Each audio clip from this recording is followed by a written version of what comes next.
बुजुर्ग थे, वो दरिया किनारे वुजू कर रहे थे। एक बिच्छू था जो एक लकड़ी पर तैरता हुआ कभी पानी के हचकोलों से वो डूबता भी और कभी लकड़ी को थाम लेता, यूं पानी के बहाव पे जा रहा था। तो उन बुजुर्गों ने देखा तो हाथ डाल करके उसको निकालना चाहा, तो उसने अपनी फितरत के मुताबिक उनके हाथ पे डंग मार दिया। दर्द की शिद्दत से हाथ झटका तो वो गिर गया, तो फिर डूबने लगा, तो फिर पकड़ा और फिर उसने डंग लगा दिया।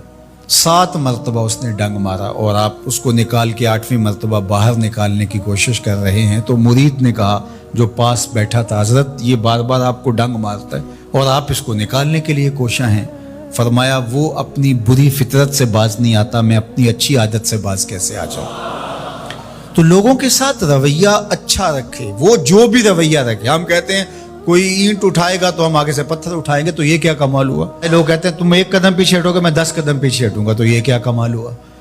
तुम कहो मियाँ तुम जितने मर्जी कदम पीछे हटो, मैं भाग के तुम्हारा दामन पकड़ लूंगा, तुम्हें जाने नहीं दूंगा, एक दिन तुझको भी जीत लूंगा मोहब्बत के जोर पे। हम कहते हैं कि फलां मेरे साथ अच्छा सलूक करता है तो मैं भी अच्छा करता हूँ, फलां का सलूक मेरे साथ अच्छा नहीं है तो ठीक है, जिस तरह वो चलता है मैं भी उसी तरह चल रहा हूँ। ये तो फिर बराबरी हुई। अगर कोई बुराई के साथ मुआमलत करता है तो आप भी उसके साथ ऐसे ही करते हैं, तो बुराई में बराबर है। और अगर आपके साथ कोई अच्छा सलूक करता है तो आप भी उसके मुकाबले में अच्छा करते हैं, तो फिर भी आप बराबर है, लेकिन अच्छाई में बराबर है। तीसरी सूरत यह है कि कोई आपसे अच्छा सलूक करता है और आप उससे बुरा सलूक करते हैं, ये बदतरीन सूरत हाल है। और सबसे बेहतर सूरत क्या है कि किसी का रवैया तल्ख भी हो, किसी का अंदाज नामुनासिब भी हो, कोई आपके साथ बुरा सलूक भी करता हो लेकिन आप उसके साथ अच्छा सलूक करते हैं। खून का रिश्ता है, दूध का रिश्ता है, वतन का रिश्ता है, हमसायगी का रिश्ता है, आपके साथ उसकी ताल्लुकदारी है, आपके आबा व अजदाद की आपस के अंदर सांझ थी और आप उसको निभा रहे हैं। तो ये है बेहतरीन रवैया कि किसी का कोई भी रवैया हो आप उसके साथ अच्छा रवैया इख्तियार करते हैं। हज़रत उक़बा बिन आमिर रज़ी अल्लाह ताला अन्हु को हुजूर ने इरशाद फरमाया था, सिल मन क़तअका वात मन हरमका वाफ़ु अम्मन ज़लमका।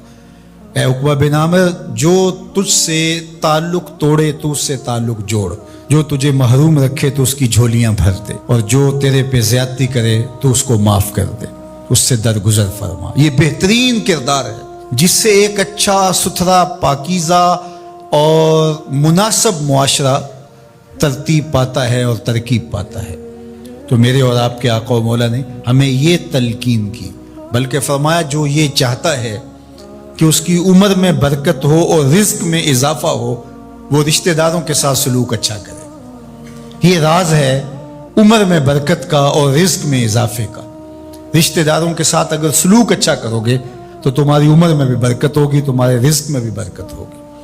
तो हमें ये तलकीन की, रिश्तेदार तो दूध या खून की सांझ से रिश्तेदार बनते हैं, कोई आम इंसान भी हो, हमें तो उनके साथ भी अच्छा रवैया इख्तियार करने की तलकीन की गई। हत्ता कि आपके दीन पर ना भी हो तो आपकी हमसायगी में बसता है, मुस्तामन है, जिम्मी है, तो उसके साथ आपका सलूक अच्छा होगा। आपका दीन आपको ये सिखाता है। शेख सादी बोले, शुनीदम के मर्दाने राह खुदा दिले दुश्मना हम न कर दन तंग, तो रा के मुयस्सर शवद ई मुकाम के बादोस्तानत खिलाफस्त जंग। मैंने सुना है कि जो अल्लाह के बंदे हैं वो तो दुश्मनों का दिल भी नहीं दुखाते। तुझे तसव्वुफ के मरातब रफिया कैसे नसीब हो सकते हैं? तू तो अपनों से जंग छेड़ के बैठा है, तू तो अपनों के गिरेबान फाड़ रहा है, अपनों की पगड़ियां नोच रहा है, और तू तो अपनी रिश्तेदारियों को तोड़ रहा है। तो अपने हम मनसबों के साथ उलझाव में मुब्तला है, अपने हम मसलकों हम मशरबों के साथ तेरा उलझाव चल रहा है, तेरी लड़ाई चल रही है। तुझे कैसे मर्तबा और बातन का नूर और अंदर का उजाला नसीब होगा?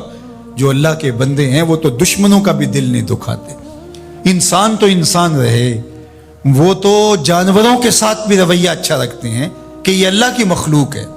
मखलूक होने के नाते से अल खल्क़ु अयालुल्लाह, तमाम मखलूक अल्लाह का कुंबा है, और उसके साथ उसने सलूक, उनका कुछ भी रवैया हो। हुजूर के गुलाम और इस्लामी मुआशरा, उसमें ये किस तरह चीज़ें पनप सकती हैं कि हम नफ़रतों को फ़रोग़ दें और कहें कि नहीं हम ऐसे कर देंगे, इसने मेरी तरफ यूँ देखा ही क्यों है, लिहाजा मैं तो अब इससे सारी ज़िंदगी हम कलाम ही नहीं हूँगा। تو رویوں کی خوبصورتی اور صلہ رحمی یہ ہمارے دین نے ہمیں سکھائی.